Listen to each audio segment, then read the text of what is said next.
ومن ممثلين عن عاملين في قطاع البيئة تتحدث عن 40% من الأراضي هي متدهورة في الوقت الحاضر. الأراضي هي مصدر لغذاء الإنسان، هي مصدر لغذاء الحيوان، هي مصدر أو مكان لموائل الإنسان والحيوان. أعتقد ليس بالإمكان أن نحقق تنوع أحيائي كامل، لا يمكن أن نحقق أهداف التنمية المستدامة المعلن عنها من الأمم المتحدة دون أن نحافظ على الأرض، دون أن نحافظ عليها كمصدر للمصادر اللي سوف في نهاية اليوم تساعدنا على الحياة المستدامة. Ibrahim, moving on to you, let's discuss or share, if you can, some successful examples of land restoration projects or initiatives that have yielded positive outcomes when we talk in that direction. There are multiple in the world. I'll just pick up a few that I think could be considered as good examples. In China, in Mongolia, a desert, sand dunes were moving 30 years ago, and a private company came to invest in sand dunes and had to negotiate with communities so as to have a long lease, because it takes that long to actually restore the land. 30 years later, of course, they had to pay a fee to the community to own the land. I mean, to use the land, not to own it.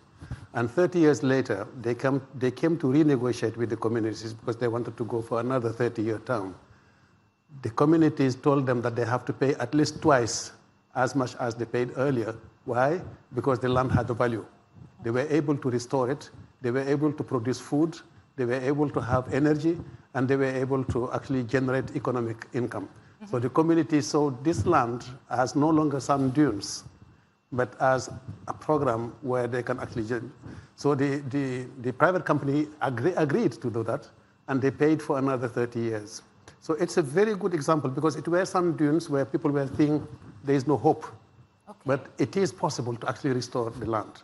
So when we talk about land restoration, I'm going to ask you more. It's not desertification or deforestation. It's about the land itself. So in what sense? It's about, we are 8 billion people in the world today. And we eat, we drink, we wear clothes. We actually produce some fuel out of the land.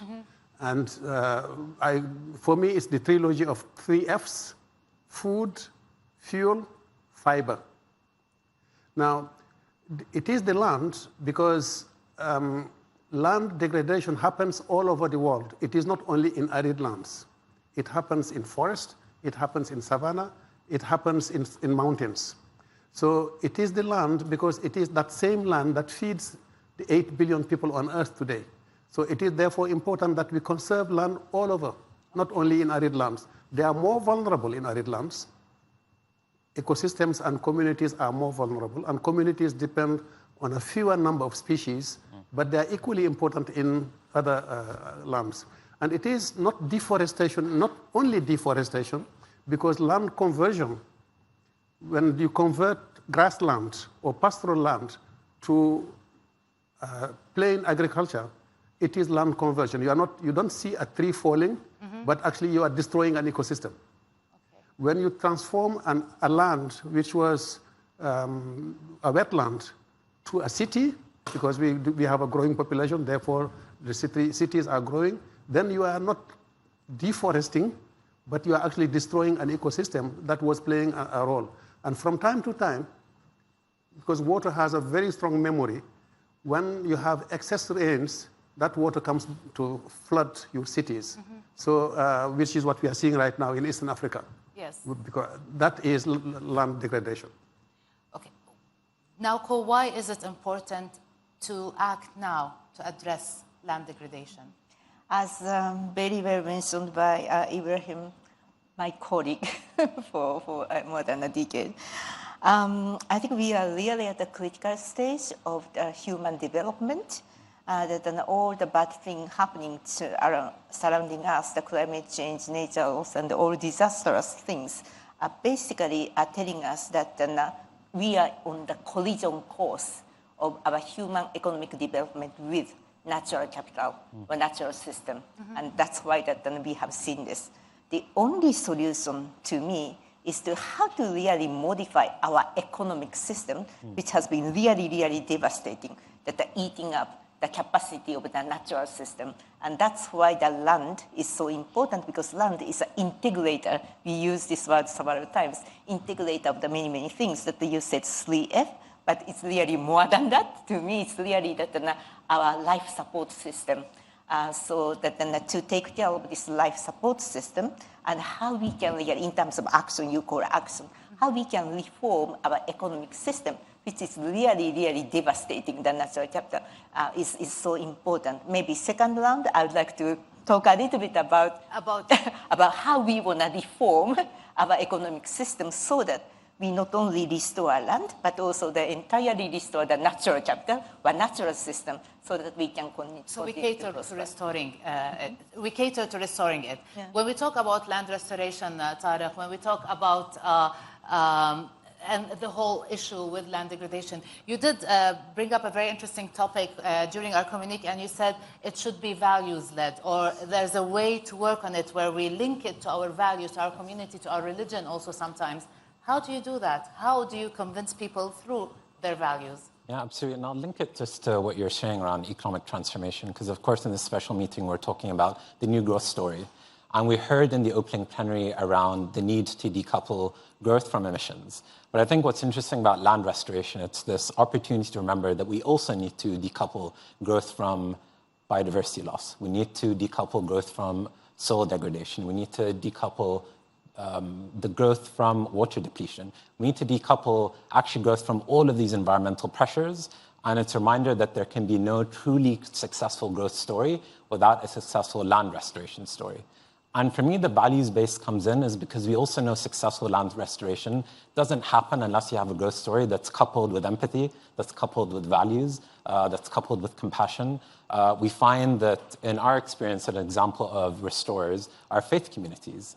It's no surprise to me that in the land of 200 mosques, of course, that the Kingdom of Saudi Arabia is excelling when it comes to land restoration, because I think those values go very deep into who we are in the fabric. Linked to it? I do think there's a practical and I think a moral case. The practical case is 8% of all habitable land is actually owned and stewarded by faith communities. 50% of educational institutions in the world are faith-run and led. Our education values are instilled into us by faith communities. But it's not only about the outer restoration, it starts with an inner restoration. Obviously, in our religion, Islam teaches us about that inner restoration, what it means to live in those values. And I think the most successful land restoration initiatives I've seen is when it comes from that sense of spiritual and moral clarity. Your Excellency, how is Saudi Arabia addressing land degradation or tackling the issue of land degradation? في الواقع المملكة العربية السعودية ومنذ إطلاق رؤية المملكة 2030 أخذت أهداف محددة ضمن ال 95 هدف. هناك أهداف محددة تتعامل مع هذا الموضوع. أنشئت وزارة البيئة والمياه والزراعة في أبريل 2016 أعتقد، أو في النصف الأول من 2016. اعتمدت استراتيجية وطنية للبيئة، وكذلك استراتيجيات للزراعة والمياه وإدارة المراعي. هناك نظام أعتقد أنه عادل للبيئة يقوم على حماية البيئة وصونها. هناك لوائح تنفيذية أيضا تبين حقوق وواجبات الجميع. هناك إطار مؤسسي أيضا واضح يتحدث أو أنشأ مركز يعنى بالغطاء النباتي، مركز آخر يعنى بالحماية الحفاظ على الحياة الفطرية. أنشأ أيضا صندوق للبيئة برأس مال 10 مليار دولار، وابتدأ تمويله وسيمول تدريجيا وبدأ يمارس أعماله حاليا. صاحب ذلك أيضا مبادرات أطلق سموه ولي العهد رئيس مجلس الوزراء في بداية عام 21 أطلقت مبادرة السعودية الخضراء، تتحدث عن زراعة 10 مليار من الأشجار، الحفاظ على 40 مليون هكتار من الأراضي. كذلك هناك برامج مصاحبة ومتممة. على سبيل المثال عندنا برنامج الاستمطار. احنا بندرك كلنا ان المملكه العربيه السعوديه او هذه المنطقه من العالم لا تتمتع بهذا المطر عالي، فبالتالي عندنا برنامج الاستمطار، واعتقد ولله الحمد المؤشرات مبشره للغايه في نتائج هذا البرنامج. وسنتوسع فيه، وأيضا أطلق أو سمي كبرنامج إقليمي رغبة في أن يعم النفع للإقليم كله وليس المملكة العربية السعودية. أيضا عندنا استراتيجية للمياه تحدثت عن إدارة متكاملة للمياه، إعادة استخدام المياه المعالجة، تحدثت عن حصاد مياه الأمطار، زيادة سدود، استخدام مياه سدود. فنحن نسعى للاستفادة من كل قطرة مياه في المملكة العربية السعودية لأغراض التنمية في المملكة العربية السعودية. أيضا عندما نتحدث عن قطاع الزراعة وقطاع الغذاء بصفة عامة، الهدر في الفاقد والهدر، الفود لوس اند ويست في العالم كله حدود 33%.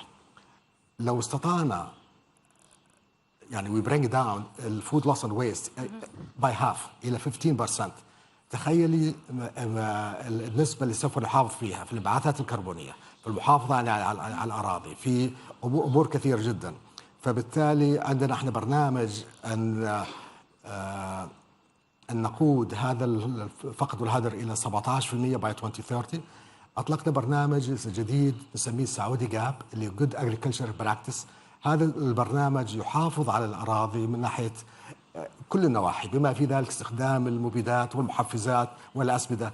فالحفاظ على الأرض والمياه هو هدف رئيسي جدا، ونحن نحقق نتائج مبشرة في ولله الحمد.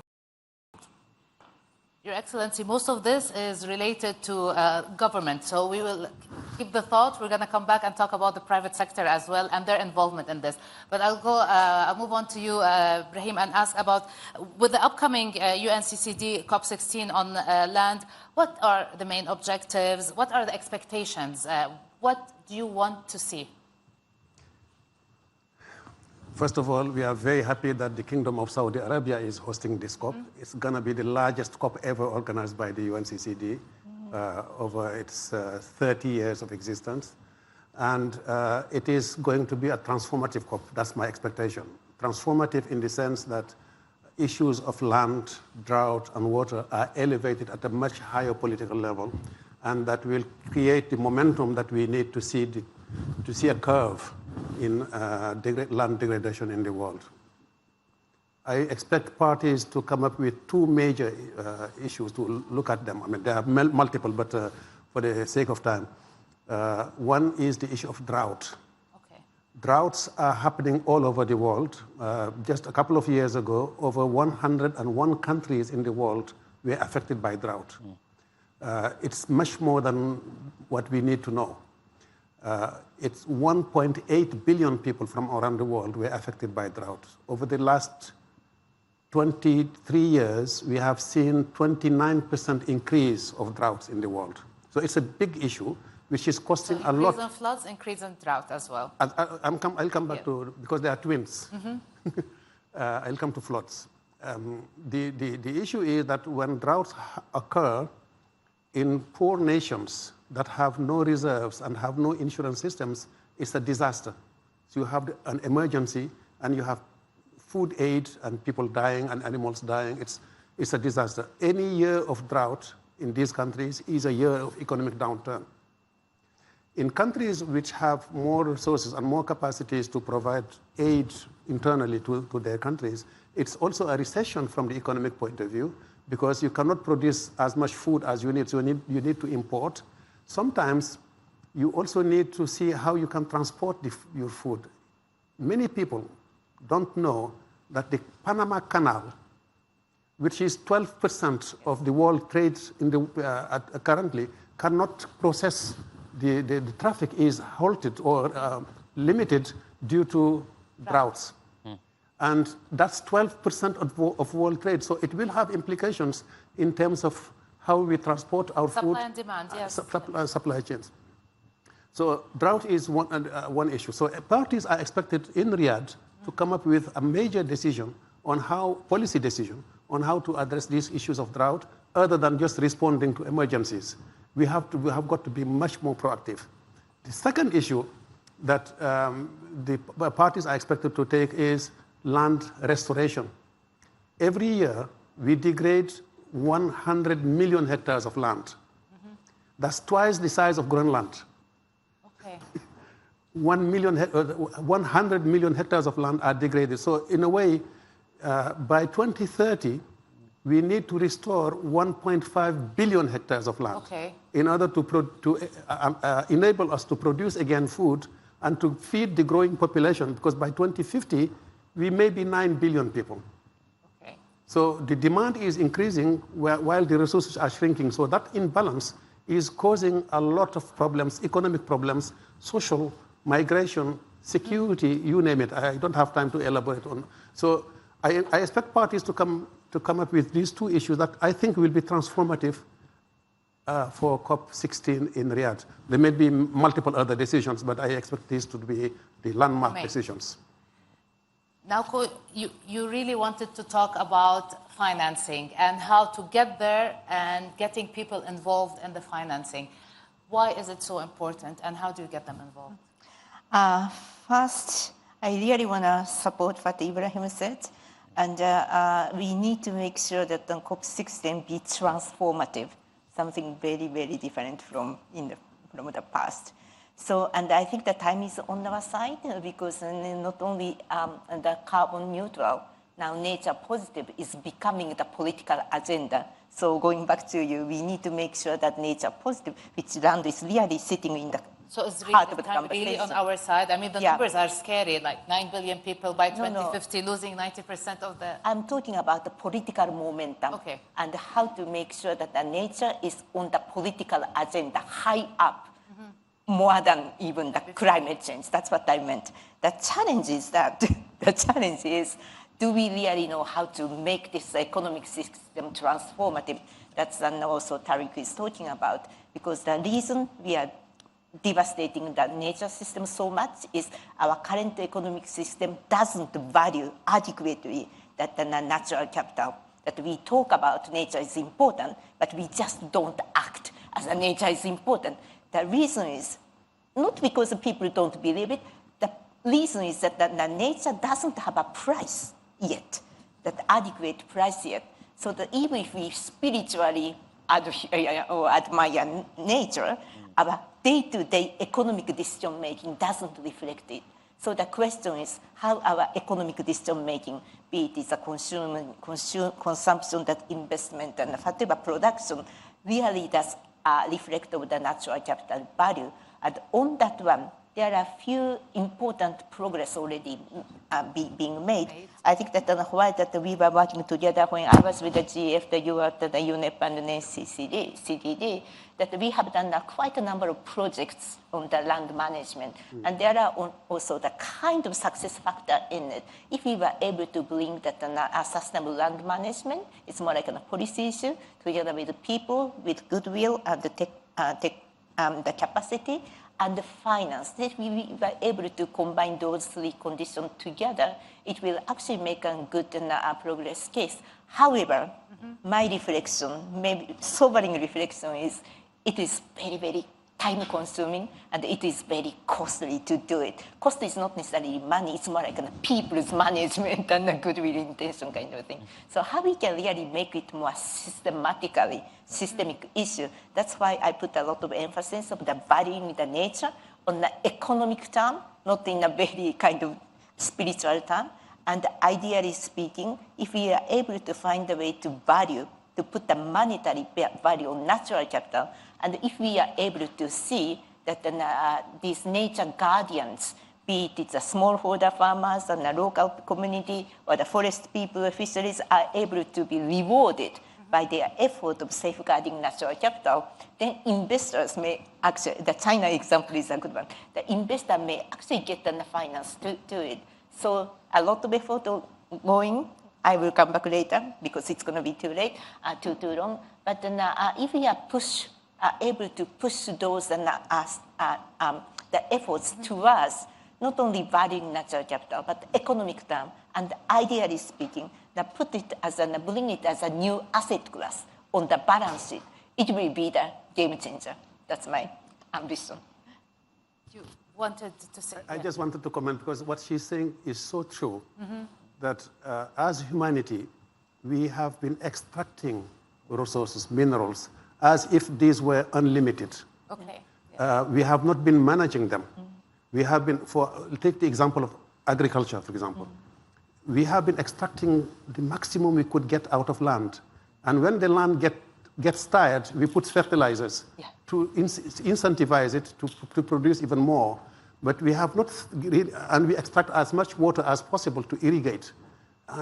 So in terms of extractive industry, we have been extracting the resources. Now the question is, when can we turn that tide to actually move to a more management type rather than an extraction type? So it is a shift of mindset, a shift, and technology allows us to do it now. We have enough knowledge on how much soil the soil can support. So are we going to wait until the animal dies, or can we resuscitate that life? And this is land regeneration, and create another cycle of production on the same land. But in that case, only the people who can afford it can benefit from it. The people who cannot afford it will be affected. So how do you make it available for them? I don't buy that argument. Okay. Okay. Everybody, the poorer you are, the more dependent you are on land. Exactly. Because you have no reserves, you have no bank accounts, you have no assets, your only GDP is land. Yes. Right? Yep. So it is therefore important that we all consider this as, for what it is, our asset, and manage it properly. Of course, if you are less wealthy, you have less capacity to reinvest. Of course, yes. But you also have less impact on that land, because the wealthier you are, the higher the economy is, the higher the impact on land is. So the farmer that is using traditional tools is less destructive. So therefore, it is much easier for them to change gears. So what I'm saying here is that the change of mindset is absolutely important, because the notion of natural capital that she is talking about is really to consider this as an asset, not only as something that I would extract, and then the next generation, I don't care what they will be doing. We are now almost 9 billion people on Earth. We have no reserves left anymore. In the past, we had. And we could encroach on forests, we could destroy wetlands, but where do we go next? So where do we go next, Tariq? Well, I think just to build on that, and it's always the oxymoron, because of course nature is our greatest partner in restoration. But as I say, it's an oxymoron, because when we put nature first, we are putting people first. It's people, it's indigenous communities, it's local communities who are doing the restoration work alongside nature. And we need to really be giving those tools as well to those communities. And I think this is really the exciting thing about COP16 as well. Because it's a COP16 of, we've heard of public-private partnership, of really opportunities there. But it's also a COP of public-planet partnerships. It's a COP in which we're able to put nature at the center, saying that nature is also the greatest partner in collaboration, that when we look at these solutions of measuring pollution data, we can do that in partnering with the bees for data. We can partner with fungi for drought-resistant crops. We can partner with mangroves as well for protecting crops. And we partner with microbial communities for restoring the soil. And also for all the innovation we're talking about outside of this room.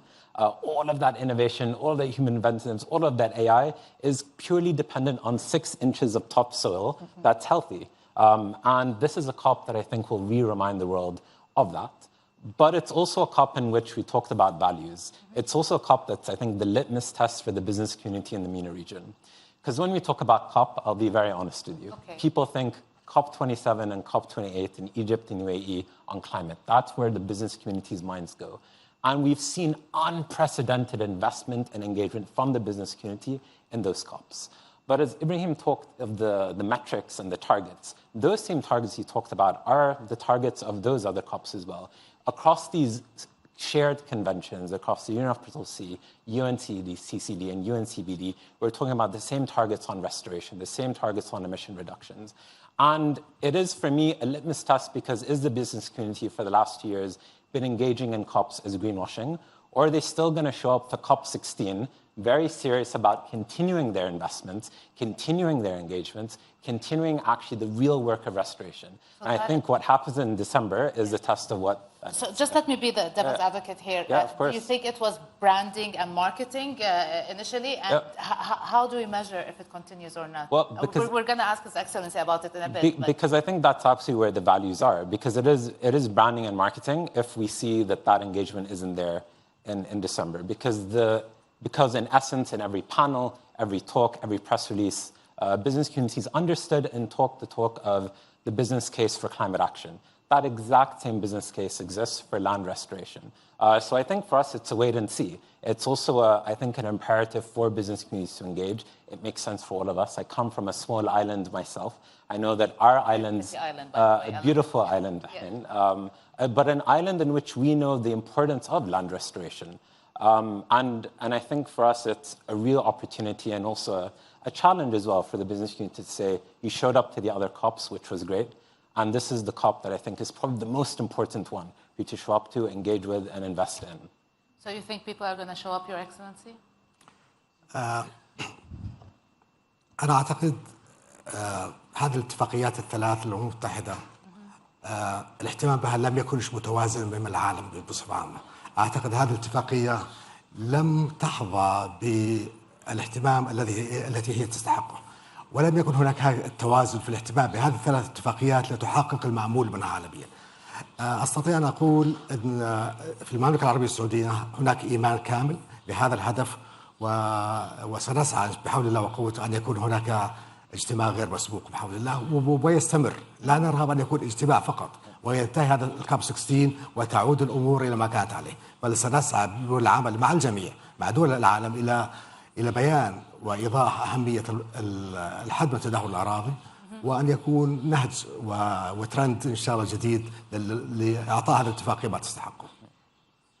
Your Excellency, let's go back to what we were talking about a while ago about what the government was doing in order to help land restoration and to focus on this. And I told you we need to talk about the private sector. How is the private sector being involved, and how are we involving them? Not only the private sector today, the communities, the youth of the region, how are they getting involved in this? عشان نتحدث بواقعية، الاستثمار في هذا المجال لا يحقق على العوائد المالية، لا يحقق على العوائد المالية، هذه هي حقيقة.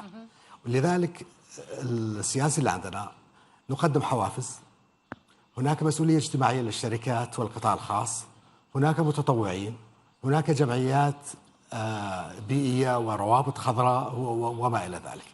ما نعتقد أنه في المملكة العربية السعودية اللي بديناه في السنوات القليلة الماضية،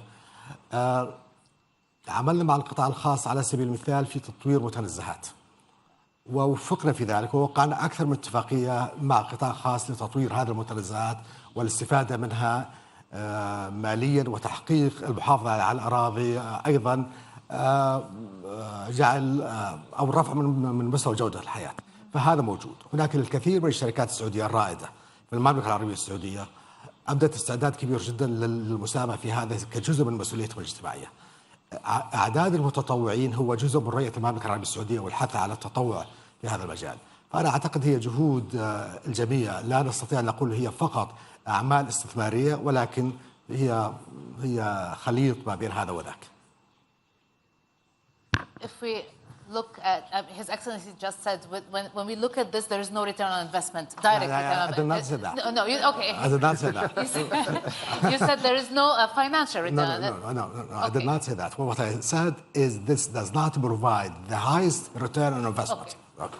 So how can we get the highest return on investment when it comes to land restoration and saving our land? Financially, I meant. Financially, yes. And I meant financially. If you look at companies that are investing on land right now, they are doing a lot of profits. We are talking about agriculture. We are talking about livestock. We are talking about companies doing water resources management. We are talking about companies that are doing reforestation, afforestation, and management, sustainable management of forests and extracting these resources. We are talking about continental fisheries, etc., etc. So they are doing business. Again, the mindset that we talked about earlier, the mindset of extraction, they are doing mining. They are doing mining, which is also one source of land degradation in the world. So most of these companies have to reset their relationships with nature to actually consider this as their asset. Because let me give you a picture of what was happening in the world initially, especially when it comes to the relations between Africa and Europe.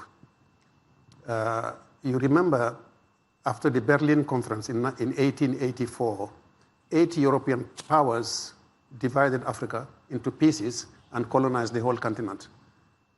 Not that they liked Africans, because they had access to the land.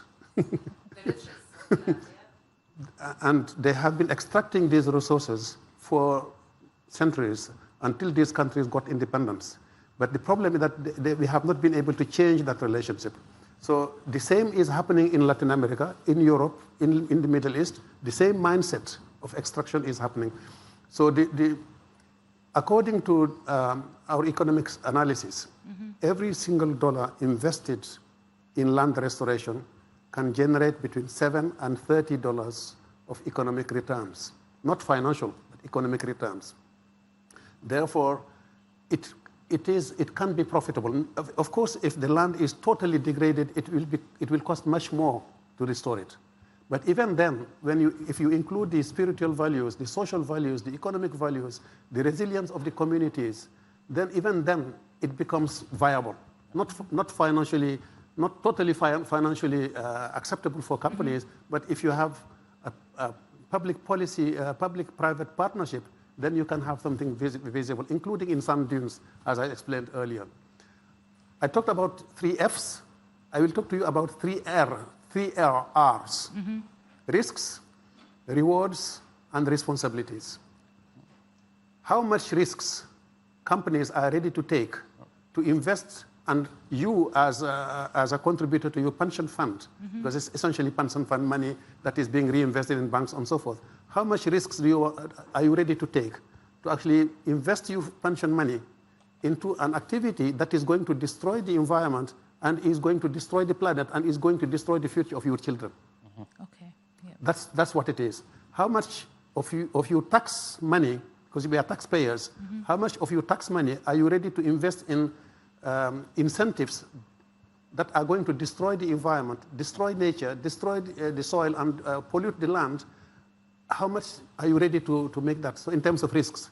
And finally, how much risks are companies willing to take to invest in areas that they know will be hit by the next drought, maybe in the next 7 years or 10 years, but that is nothing in terms of the time frame that an investor makes. So are we going to do some stress tests to make sure that when the next shock comes, the building will remain, or are we going to see the building collapse at the next earthquake? Okay. That's basically what it is. So we have to be very clear that we have a solid foundation that can withstand the shocks that are going to come. Your Excellency, you wanted to say something. ما تحدث بشأنه الدكتور إبراهيم صحيح بصفة عامة، ولكن السؤال كان هي عوائد على القطاع الخاص. القطاع الخاص أنا أتصور لا يوجد عوائد عالية. هذه العوائد عوائد اقتصادية تعود على المجتمعات وقاعدة على الدول. لذلك أنا أتصور يجب علينا أن نحمي الأرض من التدهور من البداية. تحمى الأرض بالتشريعات والأنظمة، فبالتالي إحنا أو جزء منها يحمى بالتشريعات والأنظمة. الأمر الآخر اللي أنا أعتقد إنه واجب هو توفير الحوافز، توفير ما يجعل والتشجيع إنه الاستثمار في إصلاح أو منع تدهور هذه الأراضي يصبح مقبول اقتصاديا. أعتقد هذا هو علينا أن نقيمه بجدية. الدليل في ذلك لا يوجد من يستثمر من القطاع الخاص في إصلاح هذه الأراضي المتدهورة دون حوافز ودون تشجيع. Can I just maybe add as well to that? Because I think also what's being articulated here is, in the context of the meeting, growth. Growth is a gamble. Growth is this gamble that our future growth can both fix the extraction and the damage that we've caused in the past to our economy, as well as the potential extraction in the future. And for the private sector, for me, it's not as much the return on the investment. It's that actually land restoration is de-risking that gamble. That's why it's so important to really engage. It is really de-risking and putting the guardrails and the boundaries that our growth is a growth that is of quality. It's of growth within planetary boundaries. We're doing so responsibly. So I think of it as a case of de-risking, certainly. Now, please, yes, I would like to get your comment, but we have just less than 9 minutes left. So if we have any questions, I will take a question after Naoko's done, please. Yeah, no, Ibrahim made a wonderful, education to us that thinking about the history of Africa, Latin America, and why the nature may not be really valued yet. It's more like a historical development. And the fact is that, as you said, the current economic system coming from industrial revolution time really underpin the modern growth. And then during that time, we don't necessarily have to value the natural capital because nature seems to be plenty. It may be limitless. It may be infinite. Mm-hmm. And that is maybe the true until maybe last century. And that's why that it's more like a free goods. And that's why we continue to destroy it. But we came to know that there is a limit. There is the nature is a finite resources, and we need to really take care of that, how we can incorporate those new, actually, scientific or economic reality. And that's why we are now talking about how to value, putting the value of natural capital as an important production element. Unfortunately, as Minister, His Excellency mentioned, it's still only the CSR coming because it's not directly produced. What's in it for me? Yeah, and also, and as you said, only affordable people, the high-income people can afford it. That is the reality as of today. Mm-hmm. So that's why I'm actually asking that with business community, with policymakers, can we change the rule of the game to put the monetary valuation of the natural capital? What I'm talking about is how we can find a way to change the accounting rule, how we can change the way of MRB, measurement, reporting, and then valuation, and how to actually put the value, it's qualitative, quantitative, but monetary valuation, and how to disclose it. And if that all of economic participants come together to think about how to change those rules of the economic system, financial system, we may be able to, should be able to, the way that the nature be valued, and if you are able to put it on the balance sheet, then it's going to be investable asset. How we can really chart the pathway. It's not a 1 year time thing, it's not a 2 year time, but if we can chart the pathway at COP16 and beyond, that's going to be a huge contribution, because that is the future, how the human being can peacefully live together with nature, in harmony with nature.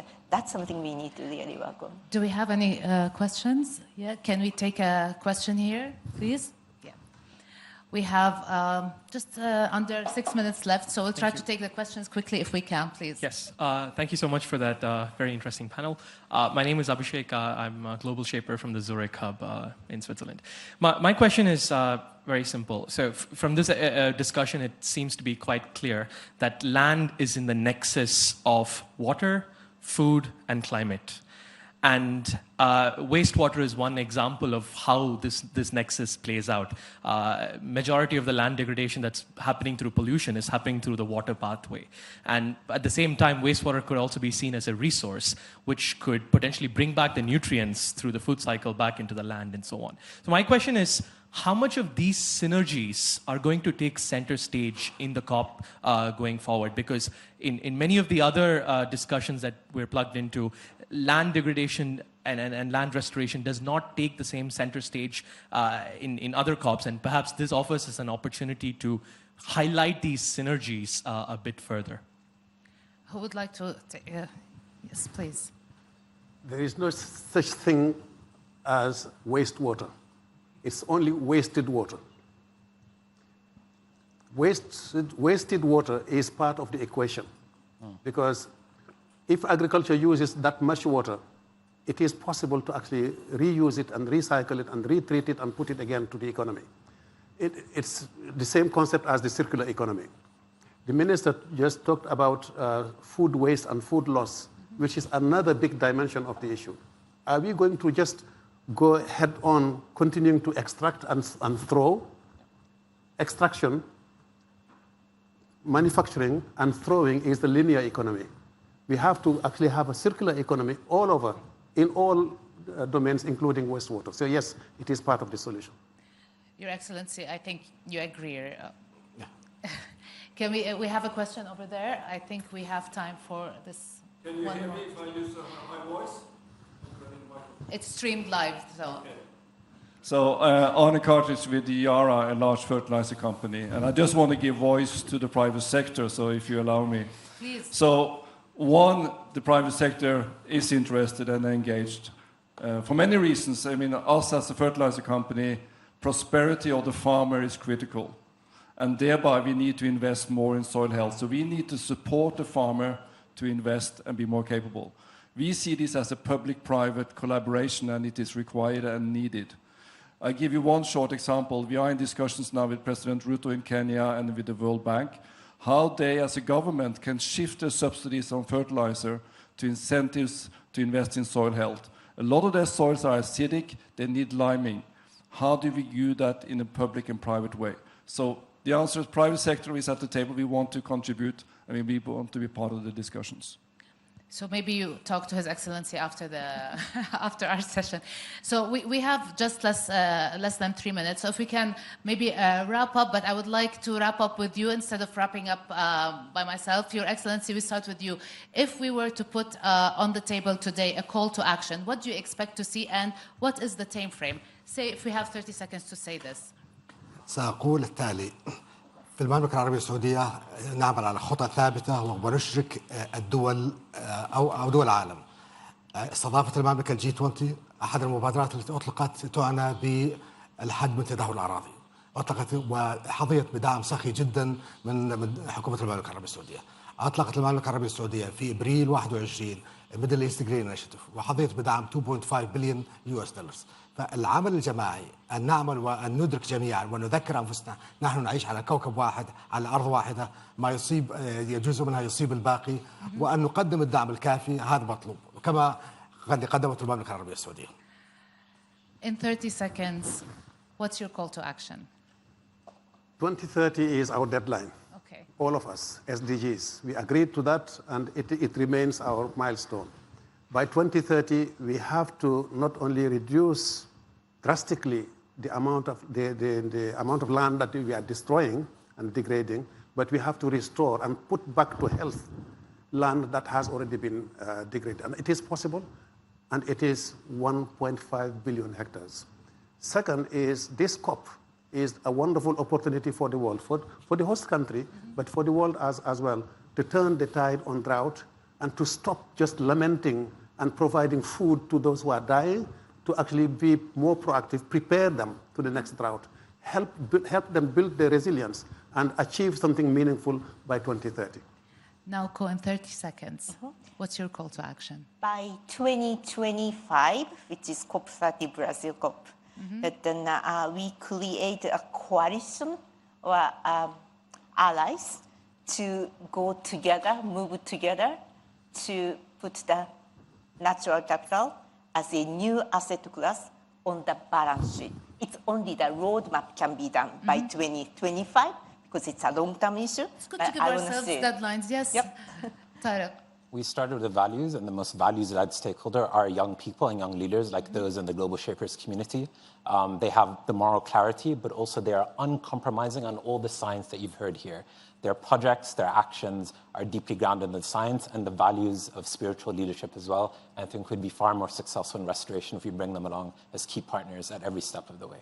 My dear guests, thank you so much. And dear audience, thank you for being with us today. Like His Excellency said, I'd like to finish. We all share this earth, so let's take care of it. Thank you all very much.